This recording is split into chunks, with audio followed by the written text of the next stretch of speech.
Have you ever wondered why Japan has one of the longest life expectancies? Why their cities feel naturally clean, or why people there seem calm even in crowded streets? It's not genetics or luck. It's tiny habits, small, almost invisible actions that quietly reshape the mind through consistency. Psychology calls this micro-behavioral conditioning, small repeated behaviors slowly rewiring how we think and feel. For those of us who've been overwhelmed or quietly hurting, these tiny habits become a gentle doorway back to balance. Because healing often begins with something small enough to whisper, "I can do this." Let's explore them together. Now we'll guest you. Welcome to Gaman. Before we explore the 8 habits, there's something we need to understand. Tiny changes work because overwhelmed minds don't trust big shifts. When you've been in survival mode, even positive goals feel like pressure. Your nervous system isn't craving intensity, it's craving safety. Japanese culture understands this deeply. Instead of drastic transformation, they use small, gentle actions. A minute of stillness, a slow breath, a simple ritual. Psychology calls this low-friction change. The smaller the step, the easier it becomes who you are. So remember, you don't need a life overhaul. You need one small step you can return to, even on heavy days. That's where real healing begins. 1. Kaizen, the 1% rule. Kaizen isn't about perfection or radical change. It's the opposite. Improve just one small thing each day. One push-up, one cleaned corner, one page read. When life feels heavy, micro-exactions are all we can carry. And that's enough. The brain loves small wins. Each one releases dopamine, building momentum without overwhelm. Kaizen teaches us that healing is not a race. It's a gentle return to ourselves. 2. Ikigai, a reason to wake up. In Okinawa, one of the world's blue zones, almost everyone can tell you their Ikigai. Not a career, not a dream house, just a quiet reason that makes life feel meaningful. For some, it's gardening. For others, teaching, creating, or caring. And psychology shows that people with clear purpose live longer and recover from stress faster. Ikigai whispers to a tired heart, "You still matter." 3. Hara Hachi. Stop at 80%. Full. This habit is simple. Eat slowly, pause at 80%, and listen to your body. It protects your energy, digestion, and mood. Many of us eat to fill emotional emptiness, not physical hunger.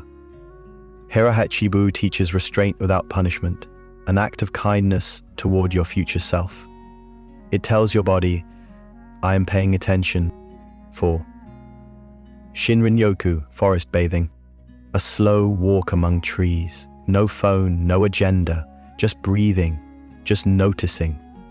Studies show forest exposure reduces cortisol by up to 15% and stabilizes heart rate. But beyond science, nature gives us a rare gift, a place where we don't have to perform, produce, or prove anything. Trees are patient. They don't rush you. For many of us, that's the first time our nervous system loosens its grip. 5. Wabi-Sabi, embracing imperfection. The world demands perfection. Japan honors imperfection. Wabi-Sabi is seeing beauty in what is cracked, aged, or incomplete.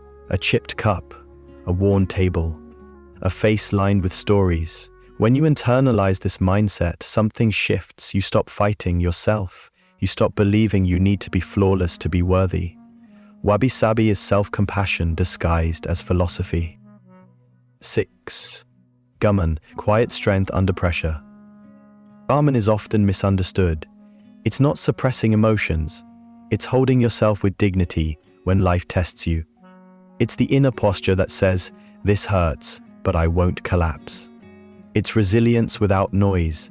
In a world obsessed with broadcasting struggle, Gaman is a reminder that real strength doesn't need an audience, it needs intention. 7. Omotenashi, thoughtful kindness.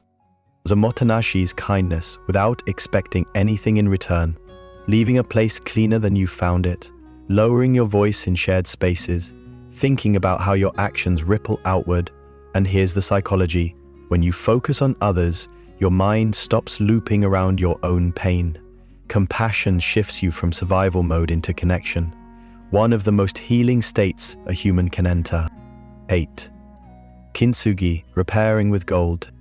When pottery breaks in Japan, they don't hide the cracks, they fill them with gold. The object becomes more valuable because it was broken. Kintsugi is a metaphor for us. Your scars don't make you damaged, they make you rare. Every time you heal, you rewrite your story, and your cracks become proof of your strength. These 8 habits are small, almost invisible, but they quietly anchor you back to yourself, and sometimes that's all you need. What's beautiful about these tiny habits is that your brain loves them. Psychologists call this micro-reinforcement. Every small action you complete sends a quiet signal of safety and capability to your nervous system.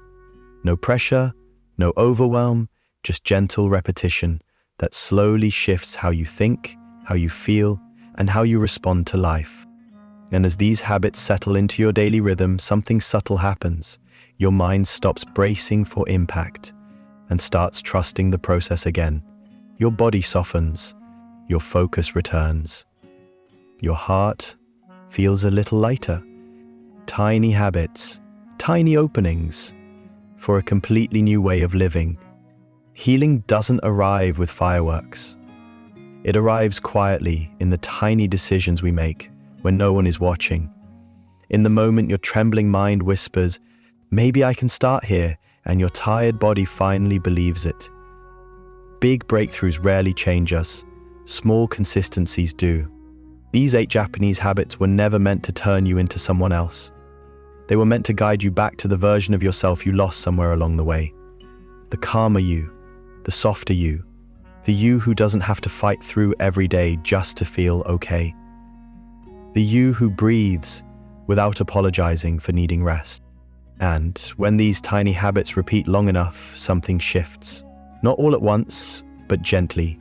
Your thoughts quiet down, your nervous system loosens its grip, and slowly, almost imperceptibly, you begin to meet that version of yourself you've been missing, the one who finally knows how to live, not just survive. If even one small habit felt like a quiet yes inside you, start with that. Give yourself time. And if you want more calming, healing-centered videos like this, you're always welcome to come back. We can keep growing slowly, together.